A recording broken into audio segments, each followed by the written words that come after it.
They say love is blind, but I never knew it could also make you completely deaf to the warning signs. My name is Maya. For 3 years, I believed I was living a perfect life. I had a beautiful home, a career I loved, and a partner, Rohan, whom I worshipped. I thought we were a team, built on mutual respect and shared values. But the most important part of my world wasn't just Rohan. It was my mother, Sarita. My mother is a woman shaped by hardships. When my father passed away unexpectedly, she was left with nothing but a mountain of debt and a scared 10-year-old girl, me. She didn't complain. She didn't beg. Instead, she took up 2, sometimes 3 menial jobs a day. She cleaned houses, washed dishes, and stayed up late into the night sewing clothes just so I could go to a good school. Her hands, once soft, became rough and calloused. Her back grew bent under the weight of relentless labor. Every single sacrifice she made was a brick she used to build the foundation of my success. Today, whatever I am, I owe it entirely to those worn-out hands. When Rohan and I got married, he knew everything about my past.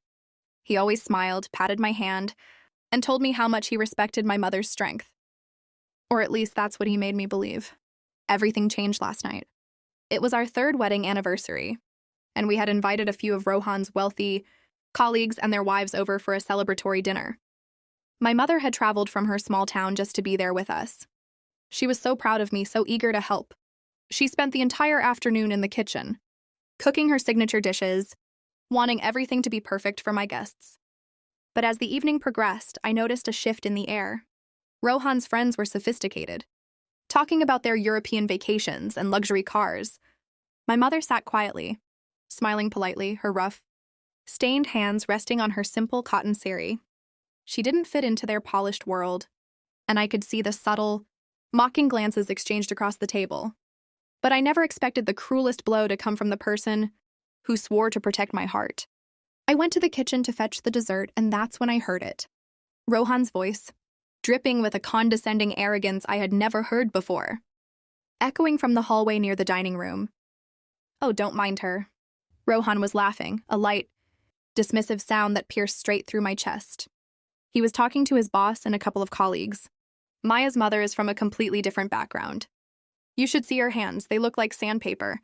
Honestly, years of scrubbing floors for a living does that to a person, I suppose. It's embarrassing, really. I told Maya to keep her in the kitchen, but she insists on bringing her out to socialize. Some people just never outgrow the dirt they crawled out of. The glass bowl in my hands trembled. The world around me suddenly fell dead silent. My heart didn't just break. It felt completely shattered, reduced to dust. I looked through the crack of the door. My mother was standing just a few feet away from them, near the restroom hallway. She had heard every single word. She stood there, frozen. Her eyes, usually so bright with love, were filled with a deep, crushing humiliation. She looked down at her rough hands. The very hands that had starved so I could eat. The hands that Rohan had just compared to dirt. She didn't make a scene. She didn't cry out. She simply turned around, packed her small bag while everyone was distracted, and quietly left through the back door into the cold night. When I realized she was gone, a wave of suffocating grief washed over me, closely followed by a cold, blinding clarity. The man I loved was a stranger. He was a fraud, who wore a mask of kindness but carried a soul full of arrogance and cruelty. He hadn't just insulted my mother. He had insulted the very essence of who I am. When the guests finally left, Rohan walked into the bedroom yawning, completely unaware that his mask had fallen. "Where's your mom?" he asked casually, checking his phone. "Did she go to sleep?" I looked at him, and for the first time, I didn't see my husband. I saw a small, insecure man who built his ego by tearing down a noble woman. "She left, Rohan," I said, my voice eerily calm, though my inside was a storm of raging fire. "Oh, good," he muttered, not even looking up. "Honestly, it's for the best. She just doesn't know how to carry herself in high society." It was getting a bit awkward. That was the exact moment my pain transformed. The sadness vanished, replaced by an icy, unshakable strength. He thought my mother's struggles were a joke.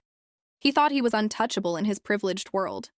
But what he didn't know that day was that the very foundation he stood on was about to be completely pulled out from under his feet. Karma doesn't always wait for the next life. Sometimes it arrives the very next morning. What Rohan had forgotten in his arrogance was a very simple fact. His prestigious position at his firm wasn't due to his intellect alone. I am the senior legal consultant and a major. shareholder in the very venture capital firm that funded his entire department. The apartment we lived in, registered in my mother's and my name. The luxury car he drove? A corporate perk tied directly to my approval. At 8 a.m. the next morning, Rohan woke up to the sound of his phone ringing frantically. It was his boss. The firm had suddenly initiated an immediate audit of his department, following a formal report of corporate misconduct and toxic behavioral alignment that I had filed at midnight, backed by undeniable evidence of his past financial discrepancies that I had previously overlooked out of love. By 9 a.m., his corporate credit cards were declined.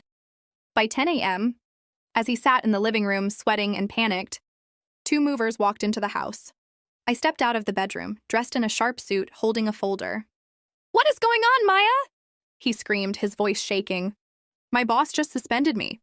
"And who are these people?" "These people are here to pack your things, Rohan," I said, dropping the divorce papers and an eviction notice onto the coffee table. "You smiled at my mother's sacrifices while living under a roof paid for by those very sacrifices. You called her hands dirty. Let's see how clean your hands remain when you have to rebuild your life from scratch." He turned pale. He fell to his knees, trying to grab my hand, begging, crying, offering empty apologies. But my heart was entirely closed. The superficial world he cherished so much had vanished in a matter of hours. He was exposed, ruined, and completely alone. An hour later, I drove down to my mother's small house. She was sitting on the porch, her rough hands resting in her lap. I sat beside her, took those beautiful, calloused hands in mine, and kissed them. "I'm sorry, Ma," I whispered. She smiled, a tear rolling down her cheek, and said, "You have nothing to be sorry for, my child." Looking at her, I realized a profound truth. True dignity doesn't come from expensive clothes, sophisticated speech, or high society friends. It comes from resilience, sacrifice, and love. Those who mock the struggles of the people who built them will eventually find themselves buried under the weight of their own arrogance. Life has a beautiful way of balancing the scales. The storm had passed, and in its wake, justice had finally brought us peace.